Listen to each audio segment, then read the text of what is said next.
On the lookout for the latest blockbusters? Here are the flicks that you shouldn't miss. The Diamond Star is back on the big screen. Marcel Soriano officially signed the contract para sa kanyang inaabangang Star Cinema follow-up sa blockbuster hit na A Love Story. This time, isang horror film naman ang kanyang pagbibidahan, mysteriously entitled T2.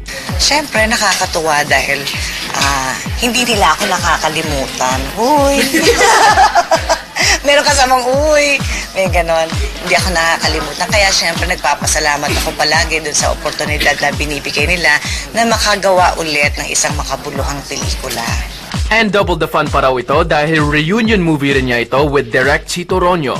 After ng pagsasama nila way back in 1995 for the movie The Huss, where she won Best Actress sa FAMAS Awards. Alam mo, sa tagal ng panahon, parang nandun yung... Nagme-memo pad kaming dalawa palagi na ganyan ka pa din, ano?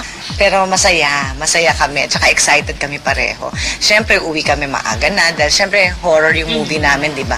So, pag umuwi kami, kahit pagod, sinabi ko nga kay Wingard, sabi ko, alam mo, Win, ngayon ako umuwi ng pagod ako, pero happy ako.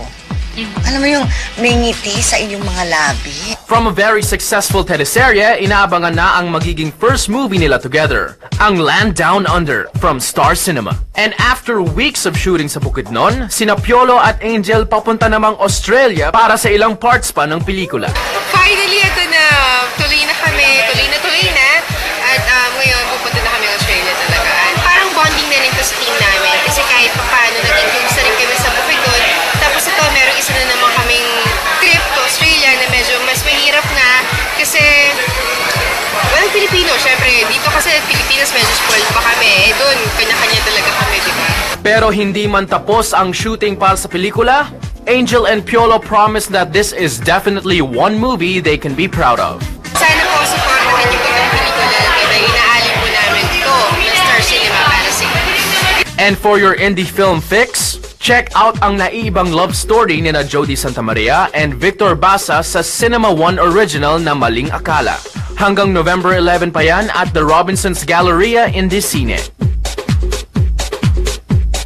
The best local bands and Barris artists sama-sama nag-perform sa Mixmo 2008 at kung na-miss nyo yan last Thursday, here are the details for you.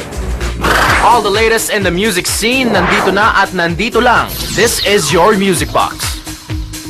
Get ready to be rocked from here in the Philippines to all over the world as the country's #1 music channel celebrates the world-class musical talent. In Mixmo 2008.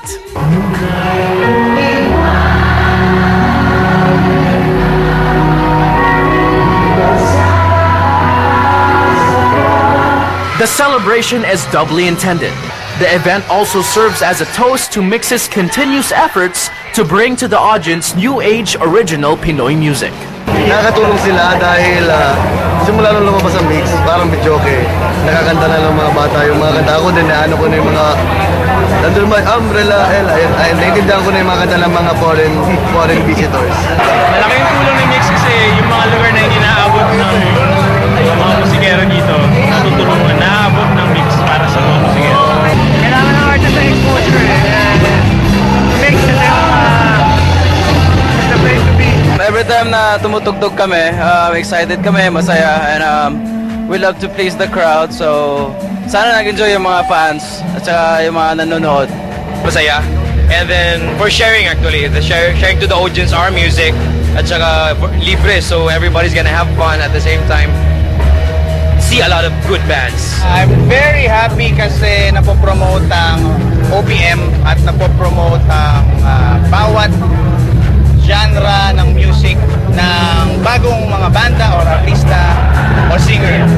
Syempre, very flattered po ako kasi kumbaga napaka-big event po nito. Kumbaga talagang lahat nanonood dito. At syempre, hindi lang po dito sa Pilipinas, sa buong mundo. Masaya. Actually, absent ako ng 2 taon sa Mixmo, so I'm very happy to be back.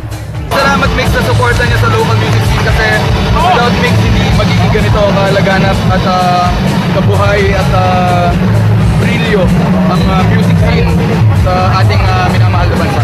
Love your own, pledge your allegiance to the Republic of Mix. Up next, Willie Revilla may ninakawan.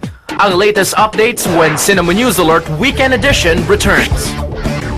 Ever since lumabas ang issue ng awayan di umano ni Jake at Roxanne sa Guam, ay sina Roxanne at Bea Alonzo pa lang ang nagsasalita tungkol sa issue, denying na may awayan na naganapin. For the first time via the Philippine Entertainment Portal, si Jake ay nag-release ng statement at ang kanyang sinabi tungkol sa isyung pananakit niya. Di umano kay Roxanne, sinabi niya, "Hindi ko kayang manakit ng kahit na sinong babae, lalo na ng isang babaeng minahal ko." Meanwhile, mga kapamilya, eto naman ang latest update sa pagnanakaw na naganap sa bahay ni Willie Revillame. Panoorin niyo. Willie Revillame sangkot muli sa isang matinding kontrobersiya. Pagkatapos mag-out-of-town vacation sa Subic noong undas, isang shocker ang gumulantang sa Wawawi host. Bahay niya sa isang exclusive village, pinasok at pinagnakawan. Ang estimated amount ng mga nanakaw na mga relo at jewelry, 3 million pesos. According sa mga initial findings, sa bintana raw ng banyo ni Willie dumaan ang mga magnanakaw sa kanyang posh na bahay sa Corinthian Hills, Quezon City. Binibili ng bahay na ganyan ng halaga. Gated yan eh. May security, di ba? Dito na ako tito yung singgalong.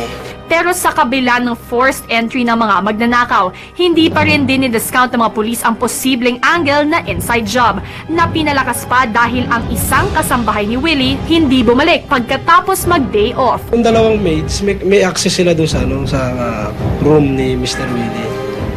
Dahil sila rin yung naglilinis ng kwarto. Malinis naman yung konsensya ko kasi kung ako ang gagawa niyan, baka hindi na rin magpapakita rito. Nandyan po yung juice, wala po talaga akong alam. Maid natin na hindi natin kilala, na bigla lang darating sa ating bahay, talagang dapat na mismo natin siguraduhin na yung naglilingkod sa atin ay talagang mapagkakatiwalaan. Sa kabila ng insidente ito, bukas pa rin sa posibilidad si Willie na hindi ang mga kasambahay niya ang may kagagawa nito. Kinailangan sumailalim ng mga kasambahay sa lie detector test. Bilib ako sa dalawang maids ko na napagkatiwalaan ko. Kahit anong interrogation ang tanong ng pulis sa kanila, hindi mo malalaman mo kung nagsisinungaling o hindi. Alam mo. Pero yung dalawang maids ko, si Marisa at si Edna, mahal ko yung dalawang yan. Ang pinaka-aabangan ng buong bayan ngayon, ang tunay na may kinalaman sa salang ito. Marian Rivera and Ding Dong Dantes, may special friendship na ba talaga? The details when Cinema News Alert Weekend Edition returns.